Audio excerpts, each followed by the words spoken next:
এবার অর্জুন সিংকে চ্যালেঞ্জ করলো ফিরহাদ হাকিম, বলল বাপের বেটা হলে মমতার সামনে বলল না কেন? টিকিট পায়নি বলেই অর্জুন সিং বিজেপিতে যোগদান করেছে বলে দাবি করলেন ফিরহাদ হাকিম। তার কথায় এমন লোভী নীতিহীনকে ক্ষমা করবে না জনগণ। গান্ধীবাদী রাজনীতি করার পর গান্ধীকে হত্যাকারী দলের সঙ্গে ওরা যুক্ত হলো।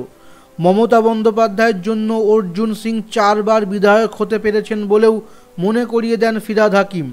ফিরহাদ হাকিম বলেন, আমি কলকাতার মেয়র, রাজ্যের মন্ত্রী, নিজেকে কেউ কেটা ভাবি না। মমতা ব্যানার্জির আশীর্বাদ রয়েছে বলেই এখানে এসেছি।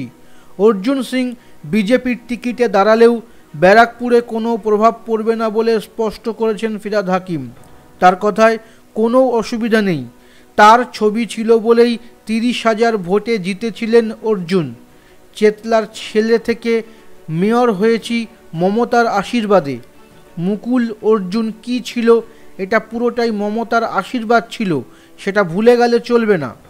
বিজেপিতে যোগ দিয়েই অর্জুন দাবি করেছেন, পুলওয়ামার পর পাকিস্তানে এয়ার স্ট্রাইক করেন নরেন্দ্র মোদী, অথচ ভোটের জন্য রাজনীতি করছেন মমতা। তখনই সিদ্ধান্ত নিয়ে ফেলি আর তৃণমূল করব না। ফিরহাদের মন্তব্য, গতকালও মমতা ব্যানার্জির সঙ্গে কথা হয়েছিল, আমি পাশে ছিলাম। বাপের বেটা হলে তখন কেন বলল না? পুলওয়ামার কথা বলে ভাবাবেগে রাজনীতি করা হচ্ছে। জওয়ানদের পাশে আমরা রয়েছি, কিন্তু জওয়ানদের সঙ্গে রাজনীতি করা মোদির সঙ্গে আমরা নেই। ভাটপাড়ার পুরসভার সিংহভাগ কাউন্সিলর তাদের সঙ্গে রয়েছে বলে দাবি করেছেন অর্জুনের অনুগামীরা।